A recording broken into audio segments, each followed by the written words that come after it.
सद्बुद्धि, सन्मार्ग और कार्य का संकल्प देना, अडिग रहे विश्वास तुम पर, ऐसा अंतः कर देना, मेरे हृदय में आने में तुम्हें कोई संकोच न हो। हे गुरुदेव, मुझे नज़रों से दूर कभी न होने देना। हे गुरुदेव, मुझे नज़रों से दूर कभी न होने देना। नमस्कार। गायत्री चिंतन धारा के इस सतत प्रवाह में आप सभी का स्वागत है। मित्रों, सही समय पर सही विचार मिल जाए तो भाग्य बदल सकता है, क्योंकि विचार ही तो व्यवहार और कर्मों को दिशा देते हैं ना, फिर उसी के परिणाम निकलते हैं, है नहीं। तो अगर जिंदगी में गड़बड़ चल रही है तो सीधी सी बात है कि विचारों की दिशा बदलनी पड़ेगी। हमारी मानसिकता, हमारा स्वभाव, हमारी आदतें, हमारी स्टाइल, ये सब विचारों से प्रभावित होते हैं। पहले से हम जो विचार मन में बना लेते हैं और स्थायी कर देते हैं, इसे ही पूर्वाग्रह कहते हैं। ये पूर्वाग्रह पक्के हैं तो व्यक्ति की जो है मानसिकता वो इसी तरह की हो जाती है, और उसी तरह की मानसिकता को वो और भी मजबूत बनाते जाता है तो वो उसकी पक्की धारणा हो जाती। चाहे धारणा हो चाहे मानसिकता हो, इसके पीछे क्या है? चिंतन और विचार। मेन आपके विचार कैसे हैं? अब धारणा माने क्या? धारणा को भी समझ लो, है ना। जब एक दो बार किसी से तुम्हारी मुलाकात होती है, तुमको वो अच्छा लगता है या वो तुमसे कोई बुरा व्यवहार करता है और बिछड़ जाता है, तो बाद में फिर जब कभी वो उस व्यक्ति का नाम आता है या वो व्यक्ति सामने आता है तो उसने जो व्यवहार पहले किया था उसकी छाप हमारे भीतर होती है और हम वही करते हैं कि उसने मुझ समय ऐसा किया था तो अब वो यही करेगा, अब वो यही करेगा, क्योंकि उस दिन पहले उसने ऐसा किया था। फिर उसके साथ जुड़ जाता, मैं जानता हूँ मैं जानता हूँ वो ऐसी है। तो हो गया, हमारे विचार थे, उसने मान्यता बन गई, मान्यता से धारणा बन गई, है ना। अब ये जो शब्द लोग प्रयोग करते हैं ना कि मैंने समझा, मुझको लगा, तो ये मैंने समझा कैसे समझ गया, मुझको लगा कहाँ से लग गया है? ये कहीं से नहीं लगता। ये हमारे अंदर जो मान्यता हम बना लेते हैं ना, जो धारणा बना लेते हैं, जो पूर्वाग्रह बना लेते हैं, काम वही करते हैं। हमको कहाँ होश रहता है, हमको कहाँ होश रहता है। सामने कुछ दिख गया, आँखों ने दिमाग को बोल दिया, दिमाग ने फिर मन को पूछा तो मन के पास जो पहले का डाटा है वही दे देता है, वो हेलो भैया, है नहीं। तो ये पूर्वाग्रहों पर ही तो काम करता है। इसी कहते हैं कि जागो, हैं, आज की परिस्थिति को देखो और आज के हिसाब से सोचो, है नहीं। जब बीमारियां आती हैं, दुख आता है, घाटा होता है, या बार बार ये सारी चीज़ें रिपीट होती हैं, बार बार किसी से झगड़ा होता है, तो इसके पीछे भी पूर्व में संचित विचार और ये धारणाएं यही कारण होती है ना। तो अगर भविष्य बदलना है तो फिर जाहिर है नए ढंग से सोचना पड़ेगा, नए विचार हमको अपने भीतर लाने पड़ेंगे, नए तरीके से काम करना पड़ेगा। हमारी मान्यता जो है ना, ये यहाँ भी गड़बड़ है, क्योंकि हमारी जो मान्यता है वो नए विचारों को देखते ही रिजेक्ट कर देती है। हाँ, ऐसा थोड़ी होता है, ऐसा नहीं होता है, मैं जानता हूँ। तो ये जो मैं जानता हूँ, ये अंदर से आपकी धारणा बोल रही है और नए विचार को वो रिजेक्ट कर देती है। फिर हम वही पुराने विचारों पर चलते रहते हैं और रिजल्ट वही आता है जो पहले आया था। तो फिर मन में उठने वाले विचारों के प्रति हम सदा जागृत रहें, सचेत रहें, है नहीं। कैसे जागृत रहेंगे? कौन जागृत करेगा, कौन सचेत करेगा? इसीलिए कहा जाता है कि भाई स्वाध्याय क्या करो, सत्संग क्या करो, है ना। ये गुरु आदि जितने भी हैं, इनकी भूमिका इसीलिए है कि ये जागृत करते हैं, सचेत करते हैं, बार बार बताते हैं कि ऐसा नहीं, ऐसा हो सकता है, ऐसा हो सकता है, ऐसा होना चाहिए। अच्छे विचार बनाते हैं, बुरे विचारों को मिटाते हैं।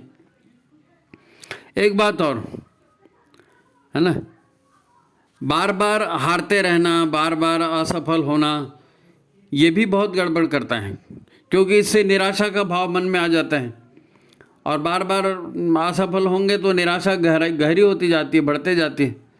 फिर आदमी किसी की बात को सुनने को भी तैयार नहीं होता, सुनने को भी तैयार नहीं होता। वो यही बोलेगा मेरे को मालूम है भाई, इतने दिन से भुगत रहा हूँ मैं, फोकट थोड़ी है। तो ये क्या है, बार बार आपने गलत दिशा में काम किया, गलत सोचा, गलत निर्णय लिए और फिर असफलता मिलती गई। अब वो धारणा पक्की, इतनी पक्की हो गई कि अब तो कोई सुनने को ही तैयार नहीं है ना। तो ये भी एक समस्या है ना। ऐसा इसलिए होता है कि निराशा जो है ना, निराशा या हताशा, ये हमारे प्राण ऊर्जा को नष्ट कर देते हैं। भीतर से हम कमज़ोर हो जाते हैं। निराश हो जाता है जो निराश व्यक्ति होगा, उसमें उत्साह नहीं होगा, कमजोरी होगी, कमजोरी खत्म हो उत्साह खत्म हो जाता है। तो फिर परिवर्तन की इच्छा भी मर जाती है नहीं। तो इसीलिए फिर लोग मूड फ्रेश करने के लिए कोई चाय पी रहा है, कॉफ़ी पी रहा है, कोई नशा कर रहा है ना। तो ये काहे के लिए करते हैं? मूड फ्रेश करने के लिए। उसने मूड खराब कर दिया, वो ठीक करना है तो चलो, यही होता है ना भाई। बहुत देर हो गया बैठे बैठे, अब कुछ तो भी दूसरा करना है तो चलो चाय का। ऐसा नहीं करना चाहिए, ऐसा नहीं करना चाहिए। हमको समझना पड़ेगा कि हमारे अंदर ये नकारात्मकता ये क्यों आई है। तो मुख्य रूप से नकारात्मकता आती है, हमारा पेट साफ नहीं रहता, हमारा दिमाग में उल्टे सीधे विचार चलते रहते हैं, उससे प्राण ऊर्जा खत्म हो जाती है। तो प्राण ऊर्जा बढ़ाने के उपाय करने चाहिए, पेट को साफ रखने के उपाय करनी चाहिए, ऊर्जा बढ़ाने के लिए व्यायाम करना चाहिए। इन सब से जो है ये सकारात्मकता बढ़ेगी, है ना। और हर नई चीज़ को आजमाने से पहले आदमी सोचेगा कि हाँ यार ये नया है, चलो इसको करके देखते हैं। तो भीतर में साफ सुथरा माहौल रहेगा, ऊर्जावान माहौल रहेगा, तो वो विचारों से ही बनता है ना, विचारों से ही बनता है। जब शरीर में प्राण बढ़ेंगे तो डर भी खत्म होता है ना, डर की भावना भी खत्म होती है और आदमी रिस्क उठाने के लिए तैयार होता है। ये जीवन में सुख दुख आते हैं, इसलिए इसके पीछे भी कर्म हैं, इसके पीछे भी कर्मों के पीछे विचार हैं, है ना। व्यक्ति का परिवार, व्यक्ति का समाज, देश, दुनिया, ये जहाँ पर भी उत्थान और पतन होता है, इसके पीछे विचारों की लहरें कारण है। एक तरह की फैशन चलती है, एक तरह की लहर चलती है और सब लोग उसी तरह का काम करते हैं और सबको फिर उसी तरह के परिणाम मिलते हैं, है ना। ये इतने साम्राज्य बने, इतने सारे धर्म बने, है ना, इतनी वैज्ञानिक शोधें हुई, प्रगति हुई, किसी भी तरह का उत्थान हुआ या पतन हुआ या दंगे हुए या लड़ाइयाँ हुई या जो भी अच्छे बुरे काम दुनिया में हुए, जो भी अच्छे बुरे काम दुनिया में हुए, इसके पीछे विचार ही कारण है। किसी के मन में विचार आता है, वो अकेला करता है या भीड़ बना के करता है या संगठन बना के करता है या भगवान बताओ मेरी बात मानो बोलना शुरू कर देता है, कोई किताब लिख देता है ना।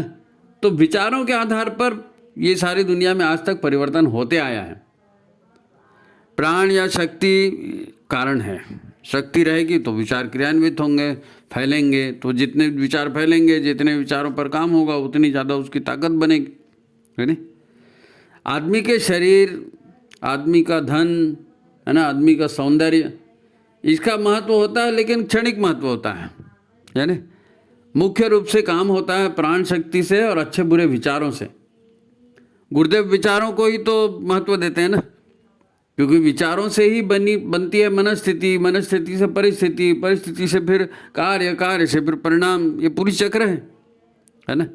इस पूरी चर्चा में आज के हम इसी विचारों के महत्व पर बात करने वाले हैं, ताकि विचारों का लोग महत्व समझें और अपने जीवन में, अपने परिवार के जीवन में, अपने समाज में खुशियाँ लाने का काम करें, है नहीं। तो ये विचारों से होने वाला है। तो अपने उज्जवल भविष्य के लिए आज इसी पर अपन चर्चा करते हैं, है नहीं।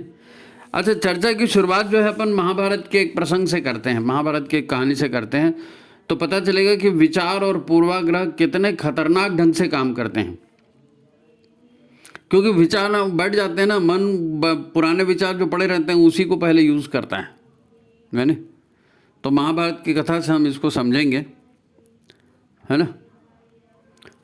तो फिर महाभारत युद्ध खत्म होने पर कृष्ण संवेदना प्रकट करने के लिए गांधारी के पास गए। गांधारी माने ये दुर्योधन, इनकी माता है ना, धृतराष्ट्र की पत्नी, गांधारी के पास गए और उसके पास गए तो उसने पुत्र मोह में ये धारणा बना के रखी थी गांधारी ने कि इतनी लड़ाई हुई, 18 दिन चली, इतने सारे लोग मर गए, लेकिन मेरे 100 के 100 पुत्र मर गए, एक भी नहीं बचा भाई, और पांडवों के 5 बच गए।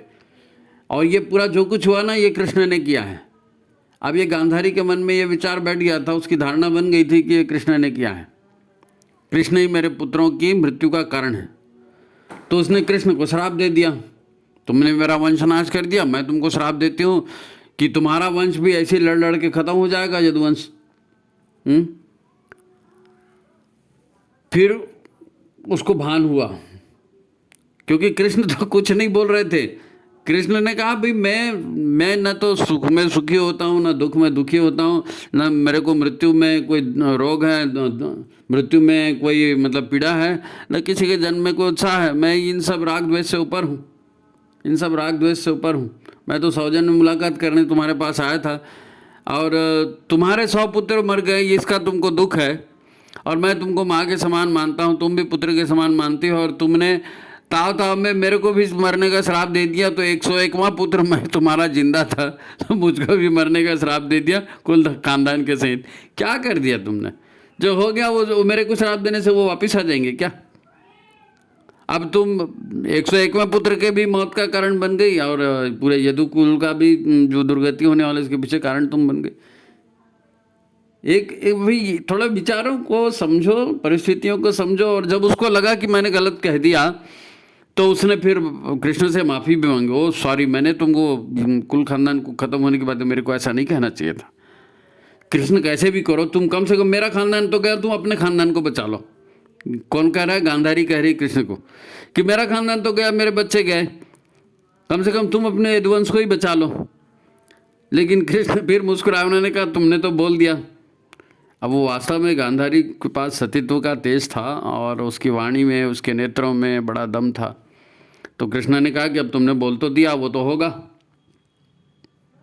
तो फिर उसने कहा कैसे भी करके बचा लो।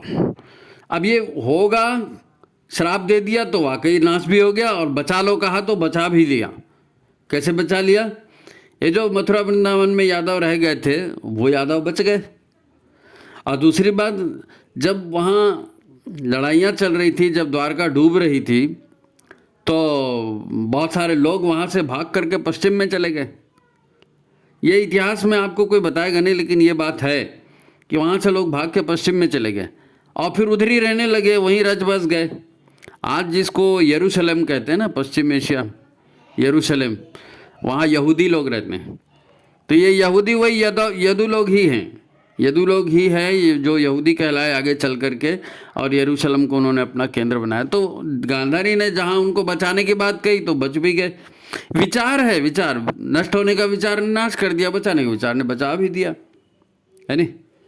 तो ये जो है, ये कारण उनका रहा, ये कारण उनका रहा, विचारों का और विचारों का प्रभाव, है नहीं? वैसे जो था, क्या कहना चाहिए, इतिहास में बहुत सारा इसका उदाहरण मिलता है कि जो लोग बच गए थे, मतलब दूसरे और केस में बता रहा हूँ कि एक विचार से महाभारत हो गया, है ना? और इस महाभारत में 2 तरह के विचार काम कर रहे थे, 2 तरह की ताकतें बन गई।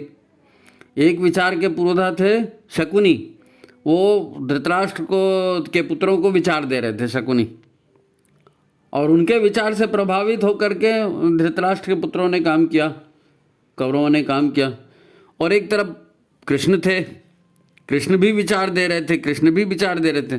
तो कृष्ण के विचार से जो सेना बनी, और शकुनी के विचार से जो सेना बनी, महाभारत उसी का परिणाम है, महाभारत उसी का परिणाम। तो क्या था इसके पीछे? कृष्ण के विचार ने धर्म की जय के लिए काम किया।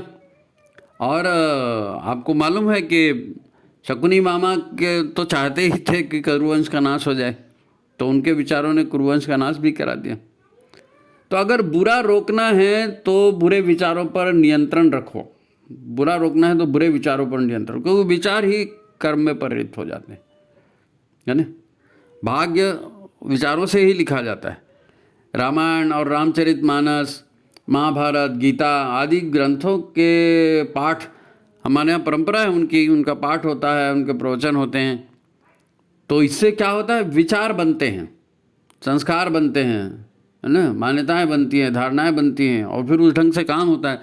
तो अच्छी कथाएं सुनी जाएंगी, अच्छाई की बात बोली जाएगी तो अच्छा काम होगा ना। इसीलिए तो रामायण महाभारत और ये सब चलाते हैं।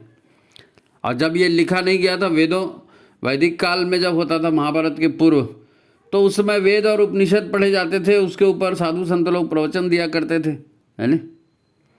मेन बात यह है कि विचारों का परिष्कार, विचार परिष्कार हुआ तो परिस्थितियाँ अच्छी बनी।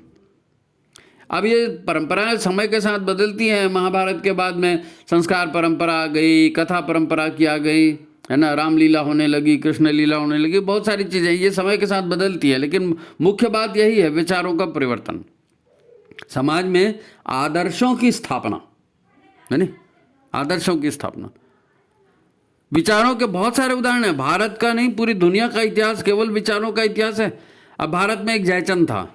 अब जयचंद आप जानते हैं राजपूत था, पृथ्वीराज भी राजा थे और पृथ्वीराज का प्रतिद्वंदी था वो। और जयचंद पृथ्वीराज से इतना घृणा करता था कि कैसे भी हो ये आदमी मर जाए, इसका राज्य खत्म हो जाए। तो पृथ्वीराज से ईर्ष्या के चलते उसने विधर्मी मोहम्मद गोरी के साथ हाथ मिला लिया, और जयचंद की दुर्गति, उस जयचंद की दुर्बुद्धि से पृथ्वीराज का पूरा विनाश हो गया। पृथ्वीराज मर गए और एक हिंदू साम्राज्य था वो पूरा गया, और भारत की गुलामी का रास्ता खुल गया उससे, एक जयचंद के एक निकृष्ट विचार से, यानी। दूसरा उदाहरण वहीं का है, गुजरात का सोमनाथ के मंदिर का है। महमूद गजनवी आया था सोमनाथ को लूटने। अब वो उधर अफगानिस्तान से आया था, अफगानिस्तान से। तो रास्ते में कितने राज्य पड़े होंगे, छोटे छोटे। अब किसी ने उसको नहीं रोका। गजनवी ने उनको बोल दिया कि देखो मेरे को रास्ता दे दो, मैं जाऊंगा, और मेरे को तो सोमनाथ जाना है, तो तुम रास्ता दे दो, मैं तुमको कुछ नहीं करूंगा। और किसी ने कुछ नहीं किया, वो पूरा आ गया सोमनाथ तक। तो लोगों के विचार ये थे कि भाई मेरे को क्या, अरे भाई तुम राजा हो, महाराजा हो, बड़े हो, प्रजा का कल्याण तुमको देखना है, धर्म संस्कृति का कल्याण तुमको देखना है। लेकिन राजाओं ने अपने स्वार्थ का विचार किया और उसका लड़ाई से दूर भग गए। तो महमूद गजनवी आ गया फिर सोमनाथ तक, प्रभास पाटन तक पहुंच गया। अब प्रभास पाटन तक जहाँ पहुँच गया, जहाँ ज्योतिर्लिंग स्थापित का, अब वहाँ के पंडे पुजारियों के विचार देखो। पंडे पुजारियों का पूरा ध्यान जो है वो 5 बार की आरती, 3 बार की आरती और प्रसाद, और पूरा वो ये श्लोक बोलो और मंत्र श्लोक बोलो, उसी में पूरा रहते थे, है नहीं। तो जब उनको पता चला कि महमूद गजनवी आ रहा है, सोमनाथ आ रहा है, और वहाँ से यहाँ तक पहुँच गया, प्रभास पाटन के दरवाजे तक पहुँच गया, तो मंदिर के पास अपनी सेना भी थी, सैनिक रहते थे मंदिर की सुरक्षा के लिए। लेकिन नहीं, उन्होंने कहा, अरे पंडे पुजारियों ने सबको समझाया कि क्या महमूद गजनवी, ऐसे कई गजनवी आए और गए, भगवान शंकर तो महाकाल हैं, तीसरा नेत्र खोलेंगे तो गजनवी सब भस्म हो जाएंगे। ये विचार हैं, आपको हंसी आएगी, ऐसे विचार वहाँ पर पुजारियों ने फैला दिए थे। इसी का कारण था कि मंदिर टूट गया, उसका दरवाजा वो उखाड़ के ले गया और पूरा सोमनाथ का विध्वंस कर दिया। ये विचार हैं, केवल विचार हैं। विचारों को कोई समीक्षा नहीं करता, कोई देखता नहीं, कोई तौलता नहीं, उन्हीं के आधार पर काम करते हैं, और फिर अच्छे और बुरे सारे परिणाम उसी से आते हैं ना, विचारों से आते हैं। अब वर्तमान में पाकिस्तान है, पाकिस्तान को लेकर के दिन रात भारत में चिंता रहती है ना। और पाकिस्तान बना कहाँ से? क्षुद्र विचारों से, घटिया विचारों से, लोभ और सत्ता लोलुपता से पाकिस्तान बना है। आज वो पाकिस्तान का सिरदर्द हम लोग झेल रहे हैं। लोग ना जिन्ना और नेहरू और गांधी और इसका नाम लेते, पर वास्तव में पूरी कहानी के पीछे अंग्रेजों के कुटिल विचार काम कर रहे हैं। अंग्रेजों के कुटिल विचार। भाई अंग्रेज भारत को लूट के ले जाते थे, पब्लिक को अच्छा नहीं लगता था, पब्लिक में विद्रोह तो होना था ना। तो पब्लिक का विद्रोह था, ये हमको ये सिखाया जाता है कि कांग्रेस ने अंग्रेजों का विरोध किया। अरे कांग्रेस की स्थापना अंग्रेजों के ईसाई जो अंग्रेज कलेक्टर था, ह्यूम कलेक्टर था वो उत्तर प्रदेश में, और उसको कहा गया कि तुम एक ऐसा मंच बनाओ कि ये जितने विरोधी लोग हैं ना, इन सब को इसमें लेकर के आओ। तो ये विरोध में भाषण देंगे, धरना देंगे, प्रदर्शन देंगे, ज्ञापन देंगे, जो भी होगा हमारे सामने में होगा, हम लोग भी इनको खर्चा पानी देते रहेंगे। तो कांग्रेस की स्थापना हो गई और लोगों ने कांग्रेस के माध्यम से विरोध करना शुरू कर दिया। लेकिन जो युवक थे, जो समझते थे कि अरे ये लातों के भूत बातों से नहीं मानेंगे, उन्होंने फिर क्रांतिकारी ढंग से आंदोलन किया। पाकिस्तान बना कैसे? पाकिस्तान कोई अंग्रेज, भाई अंग्रेजों को भारत से खाना मिलता था, सोना चांदी मिलती थी, मजदूर मिलते थे, सैनिक मिलते थे, तो ये भारत तो सोने का अंडा देने वाली मुर्गी थी। लेकिन उनके कुटिल विचारों ने ऐसा भ्रम फैलाया, पूरा भारत के जो बड़े बड़े नेता थे वो उसमें फंसे और पूरी अंग्रेजों की सहायता करते रहे। द्वितीय युद्ध के बाद तो पूरा यूरोप ध्वस्त हो गया था जी, कंगाल हो गया था यूरोप, अंग्रेज कंगाल हो गए थे। उनके पास तो मतलब भारत में हो रहे विद्रोह को दबाने के लिए उनके पास पैसा नहीं था। अब भारतीय सेना ने जब कह दिया कि भैया हम तो अंग्रेजों के आदेश का पालन ही नहीं करेंगे, तो उनको छोड़ना ही था ना। अच्छा, वो धूर्त थे, उनको मालूम था परिस्थितियां बनने वाली है, इसीलिए तो उन्होंने कांग्रेस खड़ी की, फिर नेहरू और जिन्ना को खड़ा किया और नेहरू जिन्ना की आड़ में पाकिस्तान बनाया। फिर ये जातिवाद और धर्मवाद और हमारा धर्म, हमारा मजहब और धार्मिक शिक्षा, और फिर ये राजपूत और ये फिर ठाकुर और फिर कुर्मी और अमका और ढमका, ये बंटवारा, ये सब फूट डालो और राज करो। ये कुटिल विचार है। इन कुटिल विचारों का इतिहास भरा पड़ा है भारत में। भारत का जो इतिहास है ये कुटिल विचारों के प्रदूषण का परिणाम है। वो जानते थे ना, जिस दिन भारत की धर्म प्रेमी जनता जो है जाग जाएगी तो फिर हमारा बचना मुश्किल हो जाएगा, है ना, हमारा बचना मुश्किल हो जाएगा। और ये सारे लोग हमारे विचारों को नष्ट करने और भ्रमित करने के लिए यही काम करते थे। जो मुगल आए थे, मुस्लिम आए थे, तो इन्होंने क्या किया था? इन्होंने भी नालंदा, तक्षशिला, सारे जो विद्या के केंद्र थे इनको भस्म कर दिया, सारी व्यवस्था तोड़ दी, सारे ग्रंथ जला दिए। क्यों? क्योंकि यहाँ से उनको ज्ञान मिलता है, तो इस ज्ञान को खत्म करो। अंग्रेजों ने भी यही किया ना, अंग्रेजी शिक्षा चलाई, हमारे गुरुकुलों को बंद करा दिया,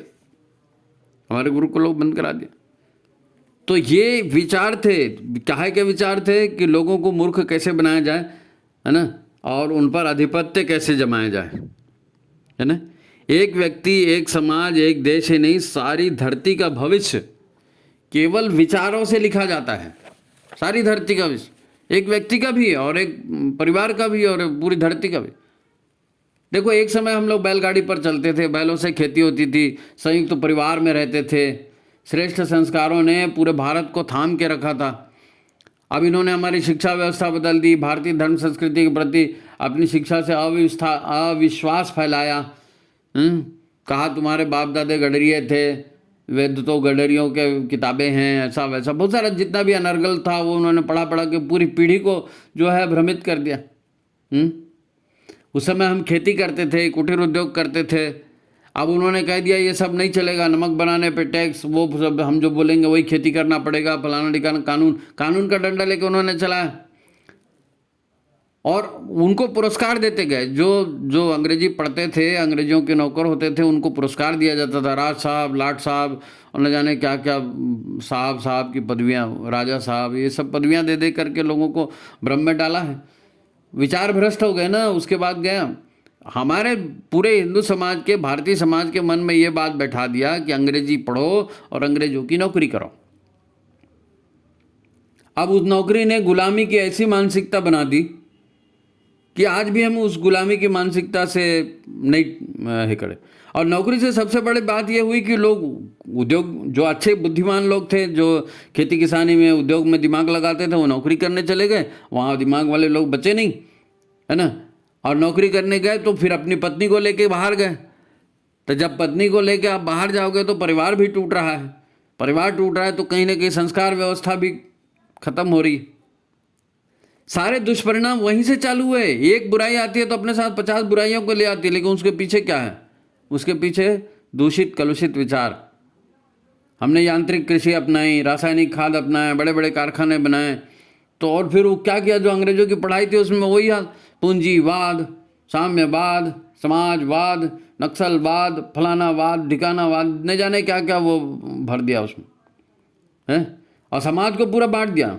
ये मजदूर है, ये दलित है, ये आदिवासी है, ये अगड़ी जाति, पिछड़ी जाति, या अति पिछड़ी जाति, इन सब का प्रचार कर करके आज भी लोग उसी आधार पर सत्ता में बैठ रहे हैं। और हम मूर्ख बन रहे हैं। हमको दारू पिला देते हैं, हमको कोई साड़ी बांट देते हैं, हमको कोई जेवर दे देते हैं, कोई टीवी दे देता है और उसको वोट दे के आ जाते हैं। और वैसी ये पूरा मूर्खता का चक्र चल रहा है। इसीलिए विचार क्रांति की बात कही है। विचार क्रांति व्यक्तिगत रूप से तो फायदा करती ही है, गुरुदेव ने जो युग परिवर्तन की बात की विचार क्रांति से, वो इसीलिए की है कि आपको सारा परिप्रेक्ष्य समझ में तो आए। पूरा इतिहास द्वापर से लेकर कलयुग तक आप देखेंगे ना, ये केवल तुम्हारे मेरे व्यक्तिगत या पारिवारिक जीवन की बात नहीं है, पूरा द्वापर से लेकर अभी तक का पूरा इतिहास। विचारों से कार्य बनते हैं, कार्य से भावनाएं बनती हैं, संस्कार बनते हैं, वातावरण बनते हैं, और इनमें जितने भी अच्छे बुरे परिवर्तन आते हैं इसी से आते हैं। परिवार में भी अच्छे बुरे परिवर्तन विचारों से ही आते हैं। आज पृथ्वी का वातावरण बदल गया, जल वायु अग्नि आकाश सब बर्बाद हो गए, तो उसके पीछे कारण विचार हैं। देखो, दुनिया में जब जब विनाश के गर्त में जाने की संभावना होती है दुनिया के ना, तो हिमालय की ऋषि सत्ताएं मानवता को बचाने के लिए आती हैं, वो भी विचारों के माध्यम से, सद्विचारों के माध्यम से। सद्विचार फैलाकर दुनिया को कौन बचाता है? हिमालय की ऋषि सत्ता। इसीलिए हिमालय को क्या कहा? देवात्मा हिमालय, क्योंकि वहाँ पर ऐसे कई गोपनीय स्थान हैं, कई गोपनीय हजारों वर्षों से जीवित आत्माएं वहाँ तप कर रही हैं, ऋषि साधु सब तप कर रहे हैं, और उनके नज़र में सब पूरा ब्रह्मांड है, वो पूरा देखते रहते हैं, और वो सद्विचार फैलाते हैं, वो सद्विचार फैलाते हैं। भगवान बुद्ध के बाद में, भगवान बुद्ध तो चले गए, उन्होंने साधना का उच्च कोटि का मार्ग दिखाया, नो डाउट, लेकिन उनके फॉलोवर अंधविश्वासी बन गए ना, तो पूरा धर्म समाज और देश पूरा पतित होने लगा। तो उस चक्कर से बचाने के लिए शंकराचार्य आए, और केवल 32 वर्ष में शंकराचार्य ने विचार क्रांति अभियान ऐसा जबरदस्त चलाया, वर्तमान भी बदला और पूरे इतिहास को उन्होंने बदल दिया। धर्म रक्षा और विश्व रक्षा के उनके विचारों ने जो कमाल किया, आज भारत उन्हीं की नींव पर खड़ा हुआ है, उन्हीं विचारों की नींव पर खड़ा है। उसी वैचारिक आधार और संस्कारों की रक्षा के लिए उन्होंने देश में जो है चारों कोने में 4 धाम बनाए, पीठ बनाए, अनेक संस्कृत विद्यालय, संस्कृत के केंद्र बनाए, है नहीं, भारतीय विद्याओं के केंद्र बने। इसी से तो हमारी संस्कृति को आधार मिला जी, नहीं तो हमारी संस्कृति कब की मटिया मेट हो गई होती। हिमालयन ऋषियों से भेजा गया, कहते हैं कि साक्षात शिव के वो अवतार थे, ऐसा कहा जाता है, साक्षात शिव के अवतार थे शंकराचार्य, आदि शंकराचार्य, विचार क्रांति करने आए। हम इतने आघात सहन करके भी आज स्वाभिमान से जिंदा खड़े हैं, तो सिर्फ इसलिए खड़े हैं कि ऐसे लोगों ने आकर के हमारे जो सद्विचार की गंगा थी उसको जीवंत रखा, अच्छे संस्कारों की जो एक लड़ी थी उसको जीवंत रखा। हिमालय के ऋषियों के विचार और संकल्पों की ताकत बड़ी ज़बरदस्त है ना। पूरे मतलब आप ये मान के सोचो कि अंग्रेज़ों को मुगल के आने तक क्या दुर्गति हो गई थी, लेकिन वहाँ से ऋषियों को भेजा गया, ऋषियों को हिमालय से भेजा गया। और फिर किसका अवतरण हुआ? रामकृष्ण परमहंस का अवतरण हुआ, विवेकानंद का अवतरण हुआ, योगानंद का अवतरण हुआ, दयानंद का अवतरण हुआ, न जाने कितने संत और तपस्वी वहाँ से आए। मृत प्राय हिंदू समाज में नई ताकत उन्होंने विचारों के माध्यम से जगाई है, विचारों के माध्यम से। आज देश में धर्म संस्कृति के लिए संघर्ष करने वाले इतने लोग दिख रहे हैं, तो ये भी कहाँ हैं? ये भी विचारों के आधार पर संगठन खड़े हुए हैं। इसके पीछे राष्ट्रीय स्वयंसेवक संघ, युग निर्माण योजना मिशन, है ना, ये जो विचार क्रांति अभियान चल रहा है, इनकी ताकत है। 1925 में संघ की स्थापना हुई, 1926 में अखंड ज्योत की स्थापना हुई। ये ऐसे ही हो गई क्या? नहीं, इसके पीछे ऋषियों की योजना है, देवताओं की योजना है। विचार क्रांति ऐसे ही नहीं हो रही है, बहुत बड़ी बड़ी ताकतें, महाकाल की ताकत इसके पीछे में है नहीं। विचारों का बड़ा महत्व है। लाखों लाखों लोगों ने अपने प्राण झोंक दिए इस धर्म और संस्कृति और इस परंपरा की रक्षा के लिए। आज आप और हम ये वीडियो देख रहे हैं, सुन रहे हैं, वीडियो बना रहे हैं, ये सद्विचारों का कमाल है, जो सद्विचारों के बीज उस समय बोए गए थे। देखो, बात मेरी तुम्हारी निजी तकलीफ़ों की हो या हमारे परिवारों की हो, समाज की हो, देश की हो, विश्व की हो, परिवर्तन होता है विचारों से और प्राण से। विचारों से और प्राण से परिवर्तन होता है। प्राण यानी शक्ति, और ये ब्रह्मांडीय शक्तियाँ हैं। इनका सदुपयोग हम अपने शरीर में, अपने परिवार में भी कर सकते हैं और विश्व में भी। ये जो बदलाव दिख रहे हैं ना, तो इनके पीछे क्या है? यही है विचार और प्राण की शक्ति। अब हमारे साथ दिक्कत ये है कि हमें, है ना, सब कुछ अच्छा चाहिए, अब भी चाहिए, तुरंत चाहिए, और जो नहीं देगा उसको हम झूठ मान लेते हैं, ऐसा नहीं हो सकता, कहाँ है, करके दिखाओ। अरे भाई ऐसा नहीं होता। हमें सद्ज्ञान प्राप्त करके अपने विचारों और अपने कर्मों का शोधन करना पड़ेगा, तब बात ही समझ में नहीं आएगी ना। मस्तिष्क साफ होगा तो बात समझ में आएगी ना। तो विचारों का शोधन करना होगा और कोई उपाय नहीं है। आप किसी भी परिस्थिति में हैं, दुख में, कष्ट में, मुसीबत में, तो विचारों का ही सहारा होगा। और कौन सहारा दे, और कौन सहारा दे। आर्थिक तंगी है, नशाखोरी बढ़ गई है, पारिवारिक झगड़े हो गए हैं, अकेलेपन से परेशान हैं, शारीरिक मानसिक रोग हो गए हैं, हीन भावना में पड़े हैं, तो भाई साहब ये एक दिन में नहीं हुआ और ना एक दिन में ठीक होगा। धीरे धीरे पतन होता है, धीरे धीरे उत्थान होता है, इसमें समय लगता है, इसमें समय लगता है। अब हमको आदत हो गई है, बिजली का बटन दबाया, पंखा चल गया, बटन दबाया, मिक्सर चल गया, हम सोचते हैं बटन दबाने से एक गोली खाएंगे हो जाएगा। ऐसा नहीं होता, ऐसा नहीं होता है। ये सत्य वचन है, इसको मानो आप। आपके सामने दो उदाहरण मैं आज प्रत्यक्ष फिर रख रहा हूँ, फिर अपन ये वीडियो को समाप्त करेंगे। देखो आज लोगों के पास समय नहीं है। क्यों समय नहीं है? समय क्यों नहीं है भाई? आज एक काम वाली के घर में, एक टैक्सी वाले के घर में, एक किसान के, मजदूर के घर में, एक आम आदमी के घर में आपको कलर मोबाइल मिलेगा, मोटरसाइकिल मिलेगी, टीवी मिलेगा, मिक्सर मिलेगा, फ्रिज मिलेगा, हर चीज़, सोफा वोफा, सब साधन होते हैं, सब सुविधा, सुख सुविधा के साधन सबके पास हैं। तो अमीर और गरीब जिसको भी बोलो, फिर वो दुखी क्यों है? दुखी क्यों है भाई? दुखी है विचारों के कारण, दुखी है विचारों से बनी हुई परिस्थितियों के कारण। व्यक्ति दुखी है अतीत में किए गए कर्मों के परिणामों के कारण। अब वो दिख नहीं रहा है तो उसको मानेंगे नहीं, यही तो दिक्कत है ना। विचारों के कारण ये होता है कि भाई हमको और चाहिए, अच्छे आदमी चाहिए, तो तुम अच्छे आदमी बन जाओ। नहीं, हम तो अच्छे ही हैं, हाँ, हमको आदमी नहीं चाहिए, अच्छा आदमी चाहिए। ऐसा नहीं होता। खुशियाँ बांटनी नहीं है हमको, हम खुशियाँ बांटना नहीं चाहते, लेकिन खुशियाँ चाहते हैं कि सब लोग हमारी सहायता करें। सब खुद के लिए चाहिए, हैं?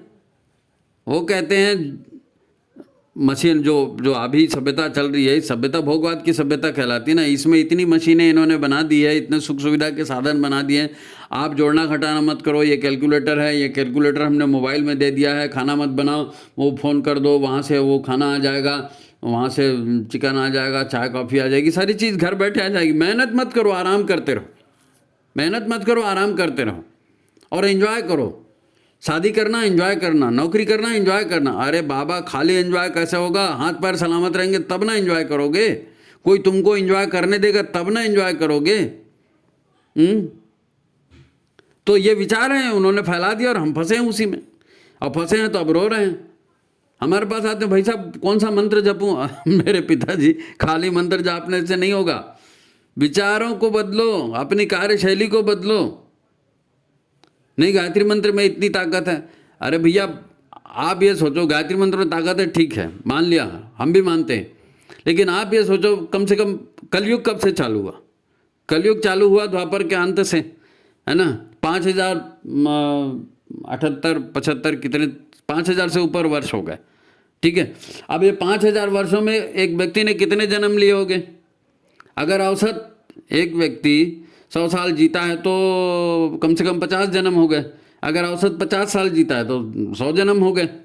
अब 100 जन्म में कितने कितने दुष्कर्म किए, कितने कितने पाप किए, कितने अनाचार किए, उसका रिकॉर्ड, उसके फल, उसके परिणाम कहाँ जाएंगे भाई? कहाँ जाएंगे? अब आप बोलोगे नहीं हमने तो एक अनुष्ठान किया, हम तो वहाँ गए थे, हमारे पास गुरु जी का फोटो है, हमने फलाना किया था और हमने 4 अनुष्ठान कर लिए और हम हर साल अनुष्ठान करते हैं। अरे बाबा करते हैं, ठीक है, लेकिन जितने बड़ी पाप की गठरी, जितने बड़े कषाय कलमश तैयार किए, उतने साफ करने के लिए कितनी ऊर्जा लगेगी? उतनी कर लिए क्या? नहीं, रिजल्ट चाहिए साहब तुरंत। ऐसा नहीं होता, ऐसा नहीं होता। और हमारे यहाँ तो ऐसे नकारात्मकता फैला दी है कि अरे क्या करना है, दुनिया मूर्ख है, दुनिया झुकती है, झुकाने वाला चाहिए। दुनिया मूर्ख बनती है, मूर्ख बनाने वाला चाहिए। और जब तक मूर्ख है तब तक बुद्धिमान कभी भूखा नहीं मरेगा। ये ऐसा ऐसा तो सिखाई है। अब इसी विचारों के आधार पर हम लोग जी रहे हैं, तो क्या होगा? तुम किसी को मूर्ख बनाओ, तुमको कोई और मूर्ख बनाएगा। ये जितनी बीमारियां फैल रही हैं, जितनी दवाइयां आ रही हैं, जितने पैसा लूटने के धंधे ही तो हैं, और क्या है? प्रकृति ने बनाया, प्रकृति के साथ रहो। अब इस दौरान हमने कितने जन्म लिए, हर जन्म में हमने क्या वो पापों को सारा धो दिया? ऐसा नहीं होता। तो फिर कैसे करें? सद्विचार की ही बात है, विचार क्रांति की बात। संघ का देश प्रेम आज काम आ रहा है, राष्ट्रभक्ति आज काम आ रही है, गायत्री का प्रचार आज काम आ रहा है, यज्ञों की तप ऊर्जा काम आ रही है, सद्विचारों की, विचार क्रांति की तप ऊर्जा काम आ रही है ना। इसकी शुरुआत 100 साल पहले से हो चुकी है, तब तो जन जन तक पहुंच गया। यही ताकत तो आगे परिवर्तन का माध्यम बनने वाली है, बन रही है। गुरुदेव की चेतना काम कर रही है, वो बड़े बड़े काम वो कर रही है, लेकिन छोटे छोटे तो हमको करना है ना। और वो इन्हीं के माध्यम से हो रहे हैं, कर रहे हैं, जो भी कर रहे हैं वो इसी के माध्यम से तो कर रहे हैं। आप जानते हो ना कि अंधेरा कितना भी घना क्यों ना हो, एक दीपक की रोशनी से हार जाता है नहीं? तो सद्बुद्धि है, सद्विचार है और सत्कर्म को आप इसकी ताकत को कम मत समझो। आपको आज की मुसीबत दिखती है, ये मुसीबत दिखी है इसलिए भगवान याद आ रहा है, ये मुसीबत दिखी है इसीलिए तब कर रहे हो। अगर मुसीबत नहीं दिखते ना तो भगवान को भी याद नहीं करते, तब को भी याद नहीं करते। मुसीबत को भी वरदान मानो ना। अरे रात और दिन, काला और सफ़ेद, अंधेरा और उजाला, सुख और दुख चलते रहता है। आपको दोनों में एक समान होने के लिए कहा गया है नहीं? तो सद्बुद्धि और सद्विचारों में हर तरह की समस्या का समाधान है नहीं? आपको समय भी मिलेगा, आपका स्वास्थ्य भी ठीक रहेगा, आपकी सुख शांति भी मिलेगी, है नहीं? जरा सोचने का, विचार करने का तरीका बदल दो। सोचने और विचार करने का तरीका बदल दो। थोड़ा सहन करना सीखो, थोड़ा ईश्वर पर विश्वास करो कि वो सबसे प्रेम करते हैं, गुरु पर विश्वास करो कि वो हमारा कल्याण करेंगे। आप करो तो सही, सहन तो करो। सृजन और विनाश प्रकृति के नियमों से होता है, किसी के चाहने से, खाली आशीर्वाद देने से नहीं हो जाता। प्रकृति के नियमों की जानकारी करो, अपना जीवन सुधारो। जब आप लोगों की मदद करेंगे तब तो आपकी कोई मदद करेगा। जब आप लोगों को समय देंगे तो आपको कोई समय देगा। और फिर हर काम को दूसरे के भरोसे करने की आदत छोड़ो। ये विचार भी बहुत गलत है, ये विचार भी बहुत गलत। अगर आपको सफलता चाहिए, गुरुदेव ने इसीलिए कहा है कि भाई आपको पात्रता का विकास करना पड़ेगा। अपनी क्षमता बढ़ाइए, अपनी पात्रता बढ़ाइए, आपको हर चीज़ मिलेगी, आपको हर चीज़ मिलेगी। धीरज रखना, कष्ट सहने से नहीं डरना। अब देखो, भीतर का गहरा घाव है, हजारों साल पुराना है, वो रिस रहा है, उसका दर्द हो रहा है, वहाँ से मवाद निकल रहा है, तो उसकी सफाई पर ध्यान दो, उसमें प्राण ऊर्जा डालने की कोशिश करो। वो प्रकृति के नियमों से ठीक होगा। अब घाव हो चुका है, ठीक होते तक कुछ तो दर्द होगा ना। अपने पैर पे कुल्हाड़ी मारना बंद करो, है ना। नई मुसीबतें मत पालो, अपने विचारों को ठीक करो। गुरुदेव का विचार क्रांति अभियान इसीलिए चलाया गया है। युग परिवर्तन की ताकत है विचार क्रांति में। हम तो अपने जीवन को लेकर रो रहे हैं, जीवन में लाओ ना विचार क्रांति। सत्साहित्य पढ़ो, विचार क्रांति का साहित्य पढ़ो। गुरुदेव ने इतना साहित्य लिख करके रखा है, उससे प्रेरणा लो, विश्वास करो गुरुदेव पर। तो ये बात है, विचार आपके बदल जाएं तो जिंदगी बदलते समय नहीं लगती। वाल्मीकि का रत्नाकर बन जाता है नहीं? ये आपने 1000 उदाहरण देखे होंगे। बात लंबी नहीं करते अपन, बात यहीं समाप्त करते हैं। अपने आप का निरीक्षण करिए, अपने विचारों का निरीक्षण करिए, उनकी समीक्षा करिए और उनको सुधारने का प्रयास करिए। आज का मूल संदेश यही था। आज की बात समाप्त, ठीक है।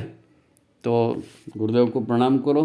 विचार क्रांति हमारे लिए एक उपहार है, उसको अपने भीतर उतारना है, ठीक है। तो लाइक करिए वीडियो को भाई, और शेयर करिए और ज़्यादा से ज़्यादा लोगों तक पहुँचाइए। कई लोगों ने कहा दूसरी भाषा में भेजने का, डब करने का। हमने उसको निवेदन भी किया है कि यहाँ से हमने हिंदी में डाल दिया है। अब आप यदि समर्थ हैं और आप एक यूट्यूब चैनल बना सकते हैं तो आपके पास कोई कॉपीराइट नहीं है हमारे वीडियो में, आप इसको ट्रांसलेट कीजिए और अपनी भाषा में अपने मुंह से उच्चारण कीजिए और भरिए लोगों में जोश, है ना। अच्छा, जिसको ये वीडियो भेज रहे हैं, मैं फिर बार बार ये कहता हूँ कि आप उसको बताइए कि ऐसा वीडियो आपको भेजा है ना। अब समय बहुत कम है अपने पास, इसलिए जो है ना ये विचार क्रांति में तेजी आना चाहिए। खैर ठीक है, आज की बात समाप्त। सभी को प्रणाम। गुरुदेव माता जी आपका कल्याण करें। नमस्कार।